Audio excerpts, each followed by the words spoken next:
What happens when the perfect life is a perfect lie? When the man you love, the father of your unborn child, shatters your world with the ultimate betrayal. This is the story of Isabella Rossi, a woman living a fairy tale life with her millionaire husband, Damian Grayson. But behind the closed doors of their Manhattan penthouse, a web of deceit was being spun. While Isabella was preparing a nursery, Damian was celebrating a second secret marriage to his mistress. This isn't just a story of heartbreak. It's the story of a woman who transformed her pain into power, a mastermind of revenge who would stop at nothing to reclaim her life, leaving the man who wronged her with nothing but the ruins of his empire. This is the story of how a pregnant wife's righteous fury left her millionaire husband utterly bankrupt. The New York City skyline was a carpet of diamonds laid out exclusively for Isabella Rossi. From the floor-to-ceiling windows of her penthouse on Central Park West, the city seemed to pulse with a rhythm that matched the excited thrum in her own heart. At 28, Isabella had what the world saw as everything youth beauty, and a husband whose name was synonymous with success, Damian Grayson. Their life was a carefully curated masterpiece. Days were filled with charity luncheons, at the plaza private viewings at Sotheby's, and the soft rustle of custom-made couture. Evenings were a whirlwind of exclusive restaurant openings and galas where Damian, with his sharp Tom Ford suits and even sharper smile, was always the center of gravity. He was the golden boy of tech, a self-made millionaire whose company, Grayson Innovations, was the darling of Wall Street. And Isabella, his beautiful, adoring wife, was the perfect accessory. But their life was not an accessory to Isabella. It was real. The love she felt for Damian was the bedrock of her world. She remembered the man he was before the billions, the ambitious, brilliant visionary who had wooed her with street-cart hot dogs and dreams whispered under the stars in Central Park. He had promised her the world, and he had delivered. Now, nestled in the curve of their plush, oversized sofa, she ran a hand over the gentle swell of her stomach. 5 months pregnant. A son. They were going to name him Theodore, a strong, classic name. Theo. Damian had been ecstatic when she told him, lifting her into the air and laughing, his voice echoing with genuine joy in their cavernous living room. "A Grayson heir," he had boomed. "The world isn't big enough for what he and I will build." For the past few weeks, however, a tiny dissonant note had crept into their perfect symphony. It started subtly. Damian was working later, his Asia market calls becoming more frequent and stretching into the pre-dawn hours. He'd come home smelling of the city's stale night air, mingled with something else. A faint floral perfume she didn't recognize. It was cloying and sweet, a scent called La Perle Noire, she'd later learn. So unlike her own light, citrusy fragrance. When she'd asked, he had simply smiled that disarming smile. "You know how it is, darling. Endless meetings. Probably a new assistant at the office. Don't you worry your beautiful head." He'd kiss her forehead, his lips feeling cooler than usual. Then came the credit card statements.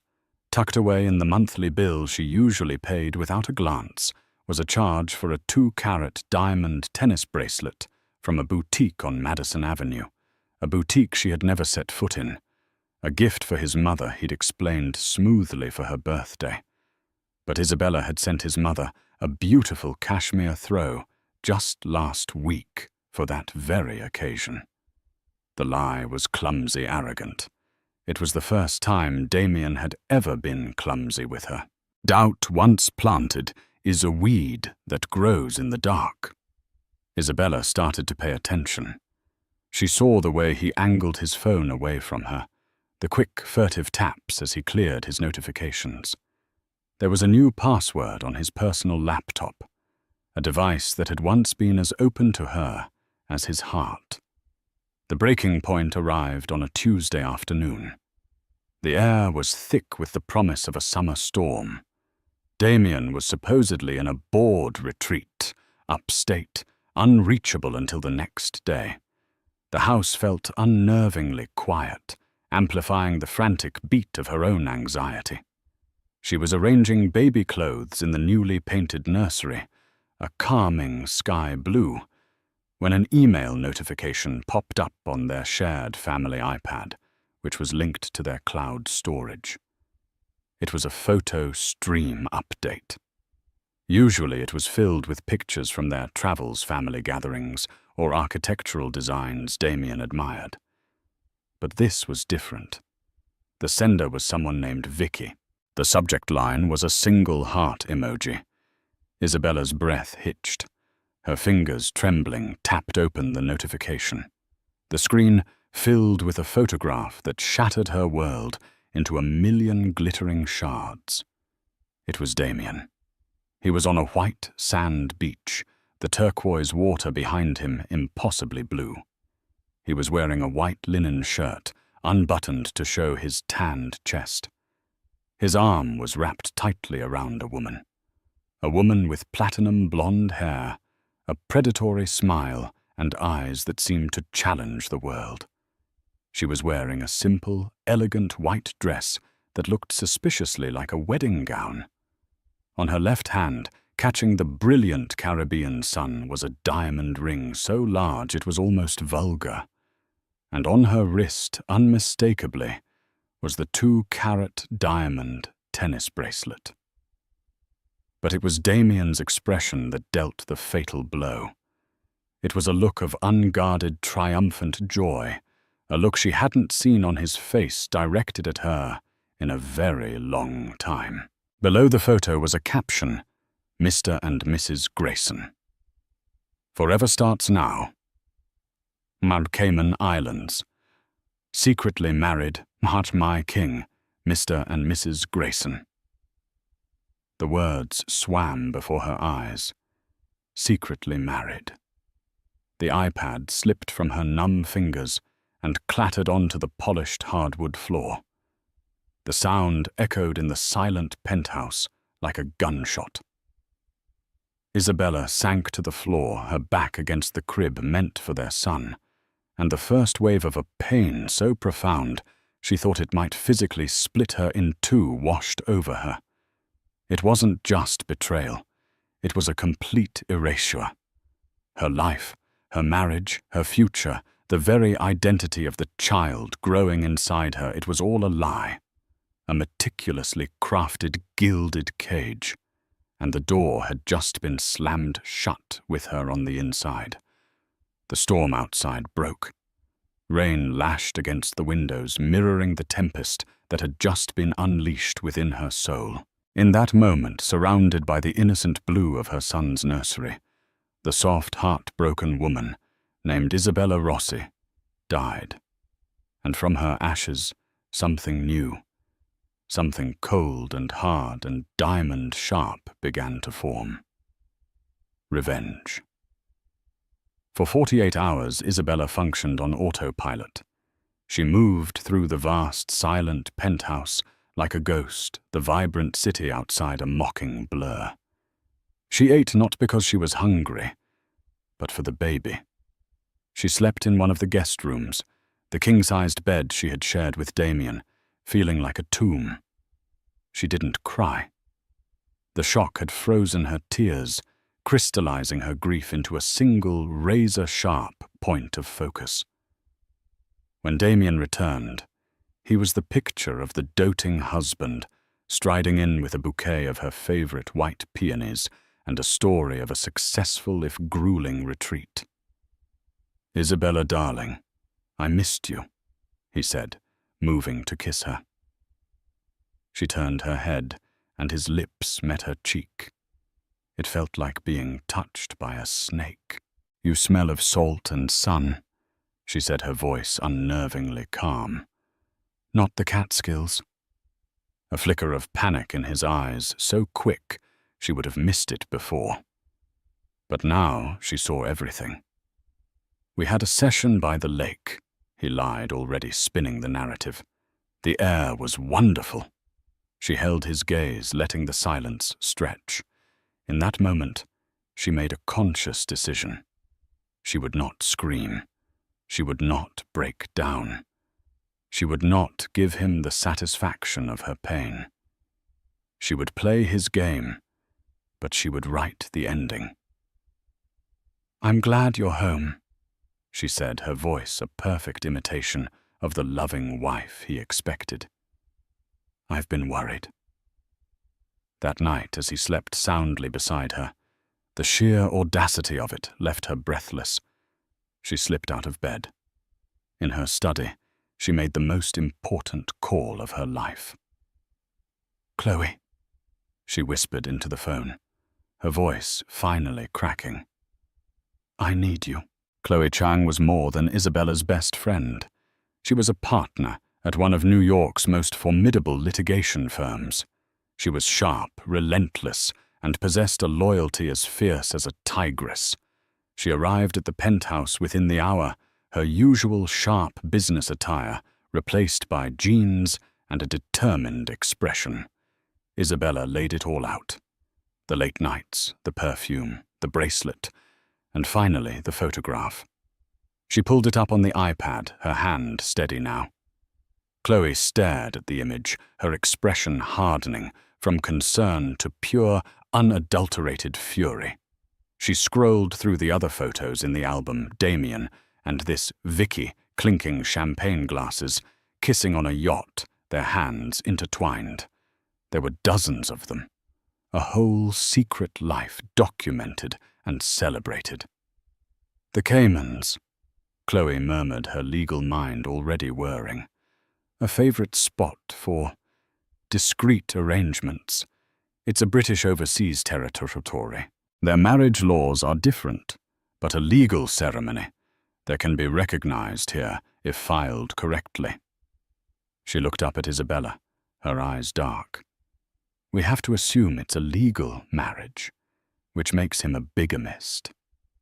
The word hung in the air, ugly and criminal. What do I do?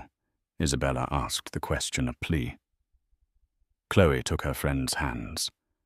The old adage is don't get all, get even. But that's not enough. We aren't getting even. We are going to systematically dismantle him.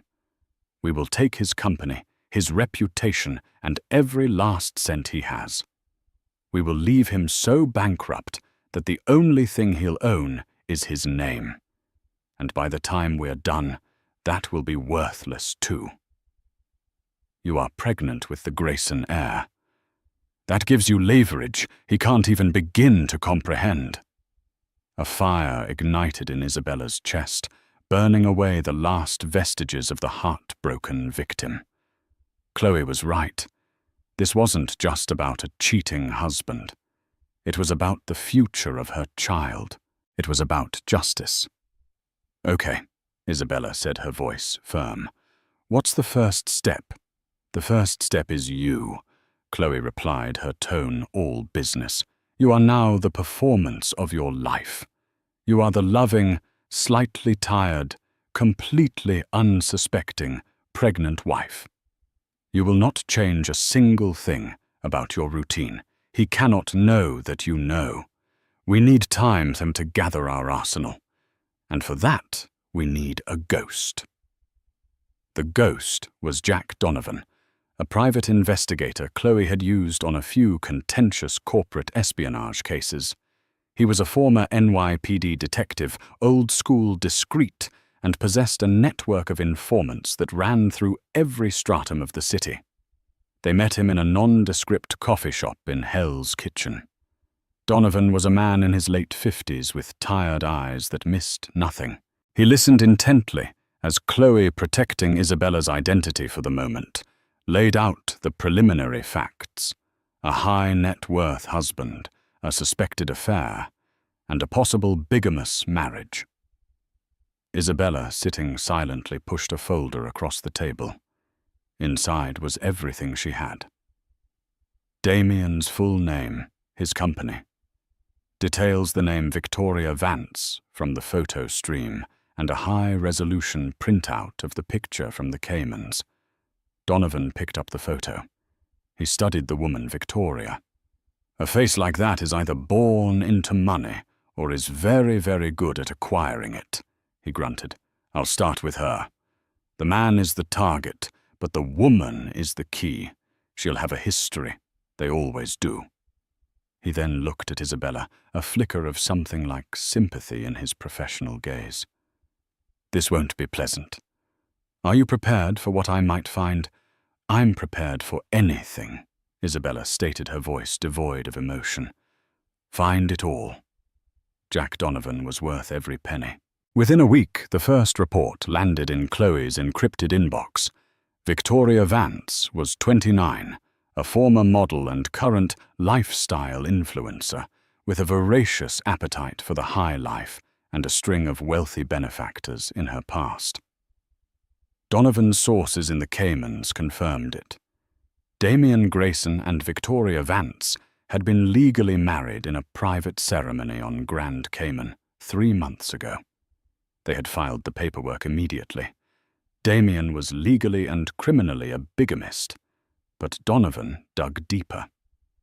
Victoria Vance was an invention. Her real name was Vanessa Roach from a small town in Nevada. She had a juvenile record for petty fraud and had changed her name as soon as she turned 18, setting her sights on bigger game. She wasn't just a mistress, she was a professional predator. Donovan's report included a detailed history of her movements, her connections, and her calculated climb up the social ladder. While Donovan was unearthing Vanessa Roach's sordid past, Isabella played her part to perfection. She feigned morning sickness, asked Damien about his day, and even massaged his shoulders when he complained about the stress of work. Every touch was poison, every loving word a lie. It was a torturous existence, but with each passing day, her resolve hardened. She was a soldier behind enemy lines, gathering intelligence, waiting for the signal to strike. The signal came from an unexpected quarter. Chloe, leveraging her firm's vast resources, had started a deep dive into Grayson Innovations.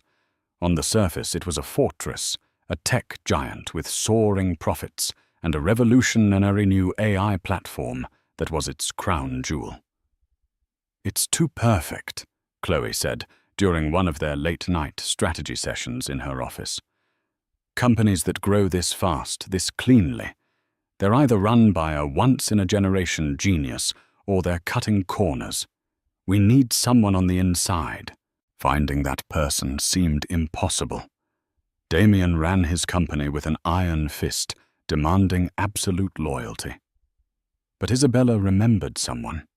Marcus Thorne, the chief financial officer, a quiet, meticulous man with a wife and 2 young daughters. A few years ago, his youngest had a rare medical condition, and Isabella had personally connected him with a top specialist, using her family's contacts to get him an immediate appointment. Marcus had been eternally grateful. He owed her. It was a long shot, a dangerous one. If he tipped off Damien, their entire plan would implode. But looking at the cold, hard proof of Damien's bigamy on the table, Isabella knew they needed more. A divorce based on infidelity and bigamy would be messy and painful. But Damien's wealth was so vast, he could absorb the financial hit. To truly bankrupt him, they needed to strike at the source of his power, his company. With Chloe's guidance, Isabella composed a carefully worded email to Marcus's private address, mentioning a sensitive personal matter. She hoped he could advise her on appealing to his sense of decency and their past connection. 2 days later, an answer came. I can meet. My office. Saturday, 10 a.m. come alone. The trap was being set. The bait was Isabella's vulnerability. But the hunter was no longer Damien. It was the woman whose life he had tried to destroy. The lobby of Grayson Innovations was designed to intimidate. A cavernous 3-story atrium of black marble and brushed steel, dominated by a holographic display of the company's logo rotating in mid-air. It was a temple built to the ego of one man, Damien Grayson. As Isabella walked across the polished floor, her heels clicking with a confidence she didn't feel, the security guard at the front desk looked up in surprise. "Mrs. Grayson, we weren't expecting you." "I have a meeting with Marcus Thorne," she said, her voice cool and steady. "He's expecting me." A quick call confirmed her appointment, and she was ushered into the elevator, the silence of the weekend morning adding to the tension. She felt a pang of nausea, but it had nothing to do with her pregnancy. She was walking into the heart of the enemy's fortress, armed with nothing but a desperate hope and a past favor. Marcus Thorne's office was a world away from the lobby's cold grandeur. It was cluttered human. Photos of his daughters were pinned to a corkboard, their smiling faces a stark contrast to the nervous, haunted look on Marcus's own. He was a man drowning in numbers, and it showed. "Isabella," he said, avoiding her eyes as he closed the door. "I'm sorry. I mean, I don't know what I'm sorry for, but given you're here like this, it can't be good." "Marcus," she began, deciding directness was the only path. "I know about Damien's other marriage." The color drained from his face. He sank into his chair, looking 10 years older. "I see," he whispered. "I had my suspicions. The travel expenses to the Caymans that were to be deeply buried. The wire transfers to a Victoria Vance. I'm his CFO, not his priest. I didn't ask. I'm not here to blame you, Marcus. I'm here because you're a good man, and I believe you know what's right. I am pregnant with Damien's son. This other woman, his new wife, is a fraud with a criminal past. But he is so blinded by his own arrogance he can't see it. I am going to divorce him. But a standard divorce won't protect my son's future. Damien will hide his assets, he will fight, and he will win. Unless I have leverage. Leverage. She paused, letting her words sink in. You see things, Marcus, in the numbers. The discrepancies that a man like Damien thinks no one is smart enough to find. I know you're loyal to the company, but is your loyalty to him or to the truth? Marcus stared at the photo of his 2 girls. He ran a hand over his tired face. Loyalty, he said bitterly. He talks about loyalty, but he'd throw any of us under the bus to save himself. You know that, Ash, don't you? He finally met her gaze, and she saw a flicker of rebellion. It's worse than you think. It's not just his personal life that's a lie. The whole company is. Isabella leaned forward, her heart pounding. This was it. Grayson Innovations' entire valuation, Marcus explained, his voice dropping to a conspiratorial whisper, is built on our flagship product, the Helios AI learning algorithm. It's what took us from a mid-level tech firm to a global giant in 2 years. It's supposedly Damien's brilliant proprietary creation. Supposedly, Isabella prompted. He didn't create it. Marcus said the words tumbling out as if a dam had broken. He stole it. 5 years ago, we acquired a small, struggling startup founded by a young genius named Ben Carter. Ben had developed the foundational code for Helios. It was revolutionary. Damien bought the company for pennies, buried Ben in a low-level coding department with an ironclad NDA, and then spent the next year reverse engineering and rebranding Ben's work as his own. Ben Carter died 2 years ago. A car accident. It was convenient. Isabella felt a chill run down her spine. This was darker than she could have ever imagined. But theft is hard to prove, she said. That's the first part. Marcus continued, opening a locked drawer in his desk and pulling out a slim encrypted hard drive. The second part is fraud. To cover the massive R&D costs and inflate our growth to attract investors for the IPO.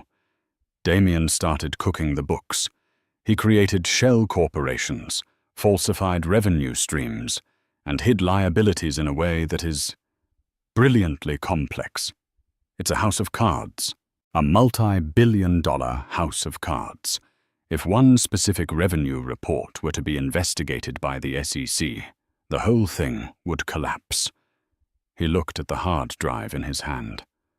I started documenting it all 6 months ago. The inconsistencies, the offshore accounts, the original source code from Ben Carter's files that I managed to recover from an old server before it was wiped. I did it to protect myself. If he ever went down, I didn't want to be the CFO holding the bag. He pushed the hard drive across the desk toward Isabella. I can't be the one to use this. I have a family. But he destroyed Ben Carter. And he's destroying you.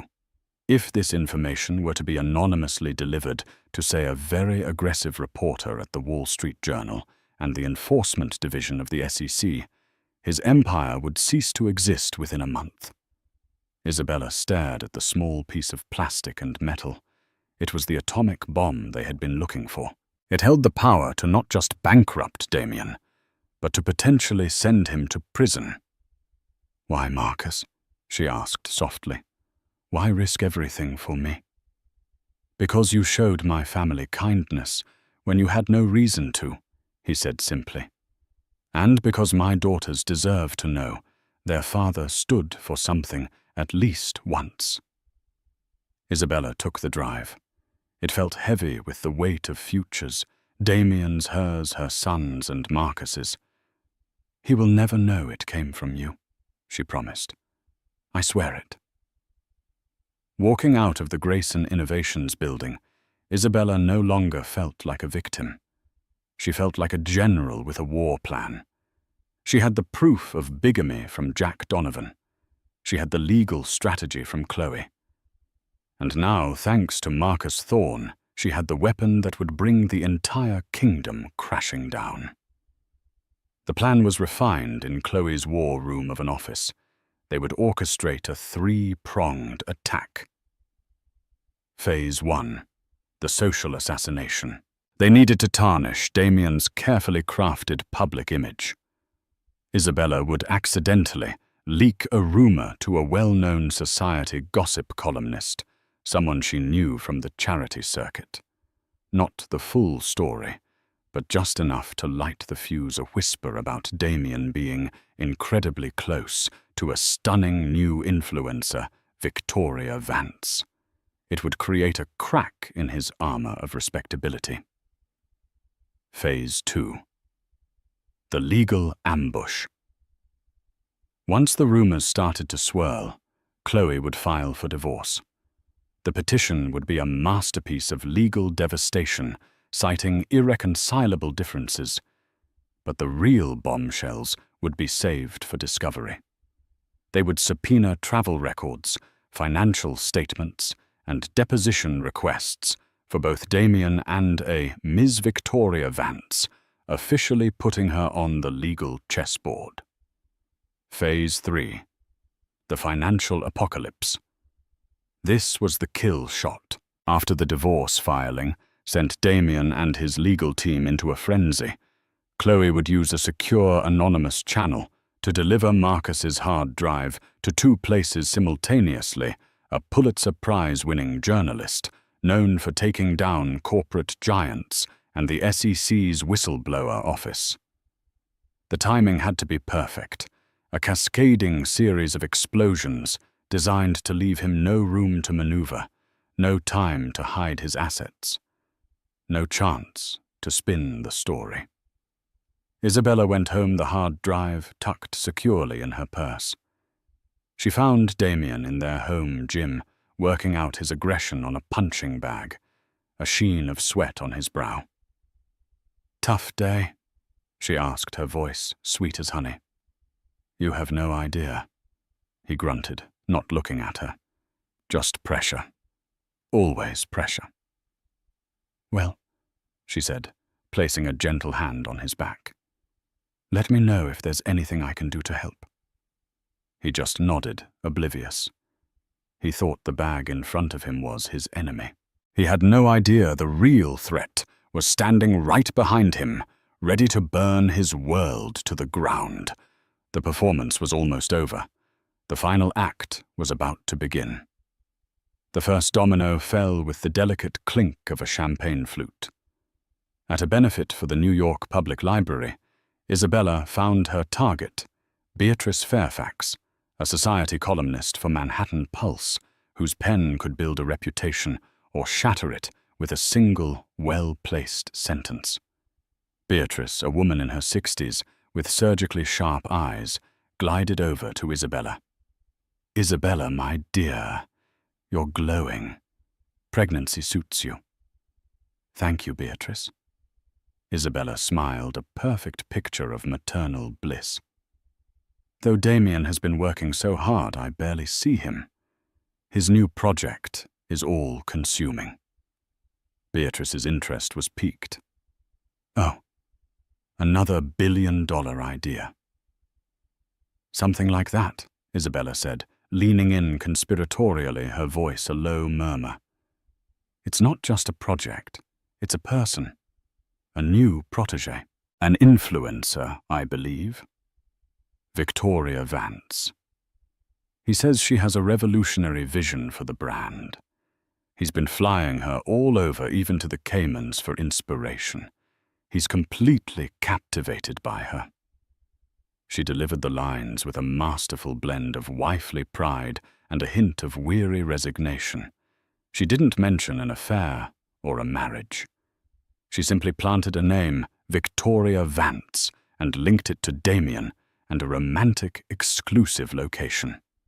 She let Beatrice's famously cynical mind do the rest. 2 days later, Beatrice Fairfax's column opened with a juicy blind item. Which tech titan with a lovely wife expecting their first child has become so captivated by his stunning new influencer protege that he's jetting her off to private island meetings? Insiders say his focus has shifted entirely to his new VV, and his wife may be the last to know. The whispers started immediately. In the exclusive circles Damien and Isabella traveled, the item was as good as a headline in the New York Times. Damien was furious, but he couldn't pinpoint the source. He stormed around the penthouse, ranting about corporate enemies and jealous rivals. He assured Isabella it was all nonsense, a fabrication by people who wanted to see him fail. "Of course, darling," she said, patting his arm. "I trust you." While he was distracted trying to plug the leak in his social standing, the second domino fell. A courier delivered a thick envelope to Damien's office. Inside were the divorce papers. Chloe had crafted a document that was both elegantly simple and brutally effective. It cited irreconcilable differences, but the attached financial disclosures and discovery requests were a declaration of war. They demanded a complete accounting of every asset, every offshore holding, every wire transfer for the last 5 years. And on page 7 was the request to depose Miss Victoria Vance regarding her personal and financial relationship with Mr. Grayson. The filing hit Damien like a physical blow. He came home that evening, his face pale, the papers clutched in his hand. The charming mask was gone, replaced by a look of pure reptilian fury. "What is this?" he hissed, throwing the papers onto the marble coffee table. "After all I've given you, you do this while you're carrying my son." Isabella stood her ground, her feigned fragility evaporating. "What have you given me, Damien?" she asked, her voice dangerously quiet. "A life built on lies? Or did you think I wouldn't find out about your wife?"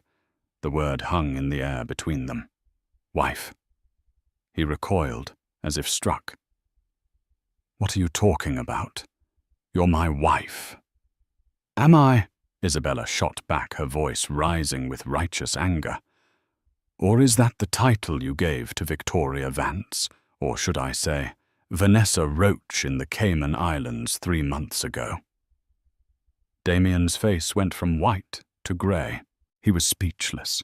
For the first time in his life, the master manipulator had no words, no angle, no escape route. He had underestimated her completely. "You have no idea who you're dealing with," he finally snarled, falling back on threats. "I will leave you with nothing. I will fight you for custody. You will regret this for the rest of your miserable life." "No, Damien," Isabella said, walking past him towards the door, her overnight bag already packed. "You're the one who is about to have regrets." She left him standing alone in the silent penthouse, the divorce papers scattered at his feet. She checked into a suite at the Carlisle, with private security arranged by Chloe. The war had officially begun. Damien's response was swift and brutal. His lawyers, a pack of legal sharks, filed a motion to seal the divorce proceedings and countersued, accusing Isabella of emotional distress and erratic behavior due to her pregnancy. He was trying to paint her as an unstable gold digger. It was exactly what Chloe had predicted, and it was the perfect diversion. While Damien's legal team was focused on the divorce, Chloe executed Phase 3. Using a multi-layered VPN and an anonymous email service, she transmitted 2 identical packages. The first went to Carter Evans, a tenacious investigative reporter at the Wall Street Journal, with a reputation for dismantling corporate corruption. The second went directly to the SEC's Division of Enforcement. The packages contained the entire contents of Marcus Thorne's hard drive, the stolen source code, the meticulous records of financial fraud, the shell corporations, everything. The email's subject line was simple: the truth behind Grayson Innovations.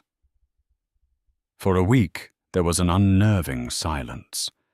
Damien, emboldened by Isabella's departure, flaunted his relationship with Victoria, moving her into the penthouse. The tabloids had a field day. It was a calculated move to humiliate Isabella, to show the world that he was unbothered, powerful, and in control. He thought the battle was being fought on the pages of the gossip columns and in the family court. He had no idea that a financial nuclear bomb was ticking under his feet. The bomb detonated on a Wednesday morning. The headline on the front page of the Wall Street Journal was "Stark Grayson Innovations Genius, or Grand Larceny Sources. Allege stolen tech, massive fraud at heart of tech giant." Carter Evans's article was a masterpiece of destruction. It laid out the entire scheme, citing internal documents and an unimpeachable source. It told the story of Ben Carter, the tragic genius whose work was stolen. It detailed the shell corporations and the falsified revenue that had propped up the company's stock for years. Simultaneously, the SEC issued a press release. They were halting trading of Grayson Innovations, stock ticker BLKW, and launching a full formal investigation into the company and its CEO, Damien Grayson, for securities fraud. The result was instantaneous and cataclysmic. When trading was briefly reopened before the halt, BLKW stock plummeted by 92% in 7 minutes. Billions of dollars in market value vanished into thin air. Damien's personal net worth, which was almost entirely tied up in company stock, evaporated. In his penthouse, surrounded by the black marble and steel he so loved, Damien Grayson watched his life's work turn to dust on a cable news ticker. His phone rang incessantly, furious investors, his board of directors, his lawyers. He was trapped, blindsided, and utterly ruined. And in her suite at the Carlisle, Isabella watched the same news report. She placed a hand on her belly, where her son gave a gentle kick, as if he knew. There was no joy on her face, no triumph, just the quiet, grim satisfaction of a battle won. The cascade she had started had become an avalanche, and it was thundering down the mountain, ready to bury Damian Grayson for good. The fallout from the Wall Street Journal expose and the SEC investigation was a bloodbath. Damian's board of directors, a group of powerful men who valued their own reputations above all else, convened an emergency meeting and summarily fired him from the company he had founded. His name was stripped from the building.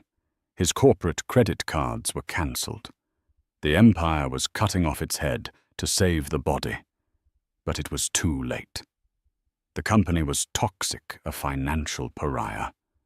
Bankruptcy was inevitable. Damian was in a free fall, but his arrogance died hard. He holed up in the penthouse, which was now less a palace and more a prison, with the one person he believed was his ally, Victoria. He was convinced this was all Isabella's doing, a scorned wife's petty revenge. He still didn't grasp the totality of his ruin. He thought he could salvage something, use his offshore accounts to start again. But Isabella and Chloe had anticipated this. Chloe's second legal filing was a masterstroke. Citing the criminal investigation and the clear evidence of bigamy, she filed an emergency motion to freeze all of Damian's known assets, both domestic and international, pending the outcome of the divorce. The argument was simple and powerful: a man who would commit fraud on a global scale against his investors and fraud on a personal scale by committing bigamy could not be trusted not to hide marital assets. A judge, seeing the mountain of evidence, agreed. The freeze order came down like a guillotine. When Damian tried to wire money from his account in the Bahamas to a new one under a different name, the transaction was denied. He was locked out. The king was dethroned, and now he couldn't even access the gold in his treasury. It was in this pressure cooker of panic and impotence that his alliance with Victoria finally shattered. Victoria, or Vanessa Roach, was a survivor. She had attached herself to Damian for the lifestyle and the security his billions represented. With those billions gone, and his name becoming a synonym for disgrace, he was no longer an asset. He was a liability. "You have to get me out of here," she demanded, her voice stripped of its usual seductive purr, replaced by a shrill panic. She was pacing the living room, her designer luggage already packed. "Give me the money you promised me, and I'm gone. I can't be associated with this." "The money's temporarily inaccessible," Damian mumbled, staring at his useless phone. "It's a technicality. My lawyers will sort it out." Victoria stopped pacing and let out a sharp, incredulous laugh. "Lawyers?" "Damian, you're finished. Did you not read the article? They're talking about prison?" "I did not sign up for this. I'm not going to be some jailhouse wife." "You are my wife," he roared, lashing out. "You're Mrs. Grayson. You're in this with me." "No, I'm not," she screamed back, her carefully constructed facade of sophistication crumbling to reveal the desperate hustler beneath. "Our deal was for a life of luxury, not a life on the run. You told me you were divorcing her. You told me you had it all under control. I did. But she's a psycho. She's trying to ruin me." "No, you ruined you," Victoria retorted, her eyes blazing with fury. "And you lied to me. You told me she was just some fragile little doll you could discard. You never told me she had a spine of steel." She was close to his face now, her voice dropping to a venomous hiss. "Now you give me what I'm owed. I need at least $5 million to disappear and start over. I can't access it. he yelled, grabbing her arms. "Don't you understand? It's frozen!" It was then that Victoria played her final desperate card. She wrenched her arms free, a cruel smile playing on her lips. "Fine. Then I guess it's a good thing I have my own insurance policy." She patted her perfectly flat stomach. "I didn't want to have to tell you like this, but congratulations, Daddy. I'm pregnant too." For a moment, Damien froze, the news hitting him like another body blow. Another heir. A child with Victoria. But as he looked at her, at the cold, calculating glint in her eyes, a lifetime of reading people, of spotting tells and lies kicked in. He saw it. The bluff. It was the same look a rival CEO had before a failed, hostile takeover. It was pure, unadulterated deception. And in that moment of clarity, he saw the whole sordid picture. He had been played by everyone. "You're lying," he whispered. Victoria's smile faltered. "What? You're not pregnant?" he said, his voice gaining strength. "You're lying. It's just another angle, another way to get money out of me. Just like Vanessa Roach from Nevada would do." The use of her real name was like a slap in the face. Her eyes widened in genuine shock and fear. Jack Donovan's file had been thorough. Chloe had made sure to leak that specific detail to Damien's legal team as part of the discovery process, a little psychological grenade to roll into his bunker. "How?" she stammered. "It doesn't matter," Damien said, a hollow laugh escaping his lips. He finally understood the depth of the conspiracy against him. "Get out of my house! Not without my money!" she shrieked. The final ugly confrontation was interrupted by a loud, authoritative knock on the door. Not the polite rap of a concierge, but the firm, unyielding knock of the law. Damien opened the door to find 2 FBI agents in dark suits, their faces grim. Behind them stood Jack Donovan, who gave Damien a small, tight nod. He had been tracking Victoria and knew she was the final unstable element. Her panicked call to a former associate, caught on a wiretap, had tipped them off that she was a flight risk. "Damien Grayson," the lead agent said, his voice leaving no room for argument.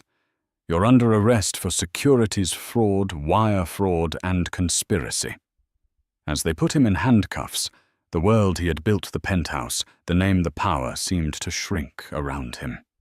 He glanced back and saw Victoria, her face a mask of terror, being spoken to by another agent. She wasn't an ally or a wife. She was just another piece of evidence against him.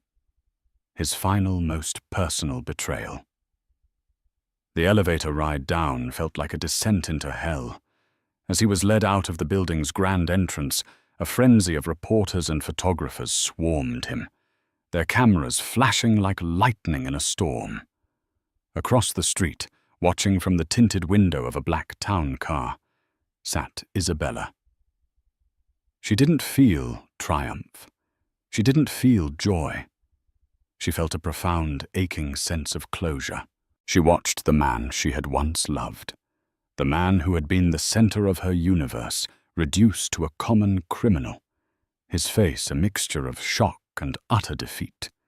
He was no longer the king of the city, just another man swallowed by his own hubris. She gave a quiet instruction to her driver. As the car pulled away from the curb, she didn't look back.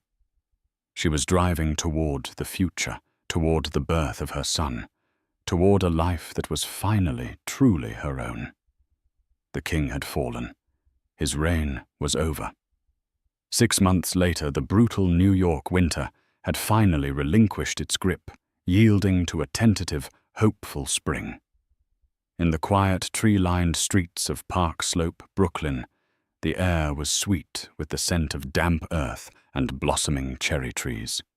It was a world away from the rarefied, hermetically sealed atmosphere of Central Park West, and for Isabella Rossi, it was the first real breath of fresh air she'd taken in years.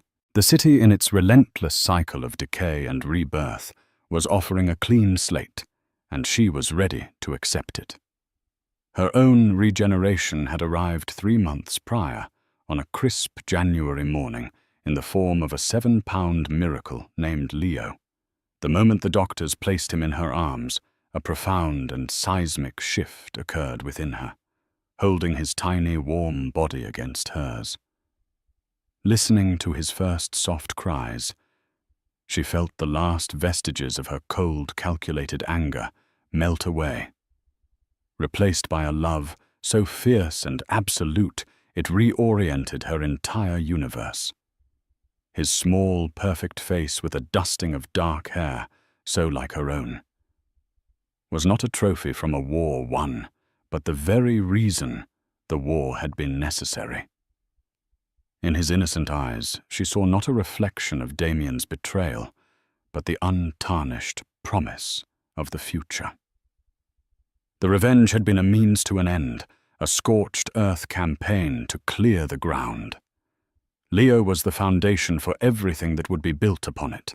The legal and financial maelstrom had concluded with the grim finality of a gavel strike.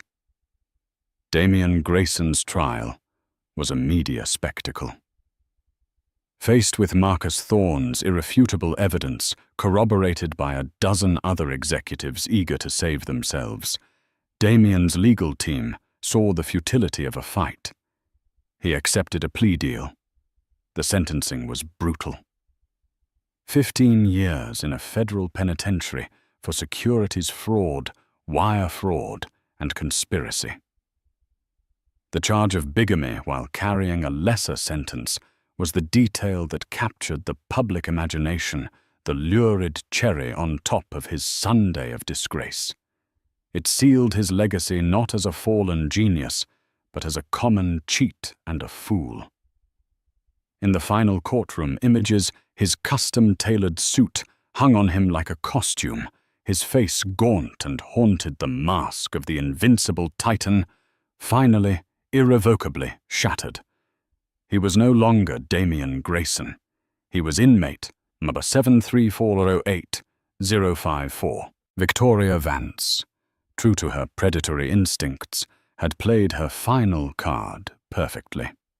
She provided the prosecution with a detailed, if self-serving, testimony in exchange for full immunity. She painted herself as another victim of Damien's web of lies, a portrayal the prosecutors were happy to use. The day after the sentencing, she was gone. She vanished from New York as quickly as she had appeared, a ghost leaving behind nothing but a faint trail of expensive perfume and bad press, already en route to her next identity, her next target. Grayson Innovations. The hollowed-out carcass of Damien's ambition was systematically dismantled by bankruptcy courts. Its assets were sold for pennies on the dollar. To competitors, its patents absorbed its steel and glass headquarters, now bearing another company's name. After the legions of creditors, defrauded investors and government agencies had taken their pounds of flesh, there was little left. That remainder, through Chloe's relentless legal maneuvering, was awarded to Isabella in the divorce settlement. It was not the vast fortune she once lived amidst, but it was a substantial sum. It was hers, and it was clean. The first act of her new life was to sell the penthouse. She never stepped foot in it again, authorizing Chloe to handle the entire transaction. The proceeds from the sale, combined with her settlement, were more than enough. She purchased a magnificent, light-filled brownstone in Brooklyn. It had high ceilings, worn wooden floors that creaked with character, and a small walled garden out back, patiently waiting for the laughter of a child. Mornings were no longer silent affairs punctuated by the distant hum of traffic. Now they were filled with the smell of brewing coffee, the cheerful gurgle of Leo in his bassinet, and the sight of sunlight dappling through the leaves of the old oak tree outside her window. It was a home a live to ansas, warm, not a sterile gallery for a life that was never real. But peace and motherhood were not enough. The woman who had stared into the abyss and orchestrated the downfall of a corporate Goliath could not simply retreat into domesticity. The fire that had been forged in her was not extinguished. It had been refined. Working late nights at her new dining room table with Chloe, surrounded by legal pads and thermoses of coffee, an idea took shape. 2 months later, she launched the Rossi Foundation for Women's Justice.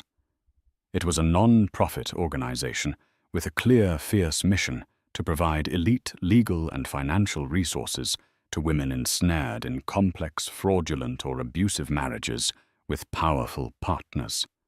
She understood the unique terror of being gaslit by a man who controls your entire world, and she was determined to give other women the weapons she had to build for herself. Her new office, located on the brownstone's garden level, was the antithesis of Damien's former command center. It was filled with warm woods, comfortable chairs, and art painted by local artists. On her desk, a silver frame held a photo of a smiling, chubby-cheeked Leo. One afternoon, while reviewing the case file of their first beneficiary, a young woman being systematically bankrupted by her politically connected husband. Her phone buzzed with a text. It was from a number she didn't recognize, but the message was unmistakable. Heard about the foundation. Ben Carter would be proud. I know I am. MT. A slow, genuine smile spread across Isabella's face. Marcus Thorne. He had found his peace on the West Coast, but he was still watching, still rooting for the side of justice. She looked from the message to the picture of her son. The ghosts of the past. Damien's arrogant smirk.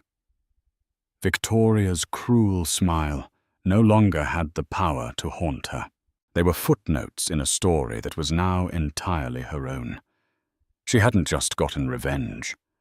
She had repurposed her pain into power, transforming the ruins of her old life into a sanctuary for others. Damien had built an empire of lies on a foundation of sand. Isabella, in the quiet heart of Brooklyn, was building a legacy of strength on the bedrock of truth. And in the profound peace of her new reality, she knew she was finally immeasurably rich. And so Isabella's story comes to a close. From the heights of Manhattan luxury to the depths of the ultimate betrayal, she navigated a storm that would have broken most. But she didn't just survive. She triumphed. She proved that the most powerful currency isn't money or status, but intelligence, courage, and an unbreakable will. Damien Grayson lost his fortune and his freedom, a prisoner of his own greed and deceit. Isabella, in contrast, found a new kind of wealth in her son, in her purpose, and in her own incredible strength. Her revenge wasn't just about bankruptcy. It was about rebirth. If Isabella's incredible journey of resilience and justice resonated with you, please hit that like button to show your support. Share this video with someone who needs a reminder of their own power to overcome. And most importantly, subscribe to our channel and click the notification bell. You won't want to miss our next story of real-life drama, intrigue, and ultimate triumph. What did you think of Isabella's meticulously planned revenge? Was it justified? Let us know your thoughts in the comments below. We read every single one.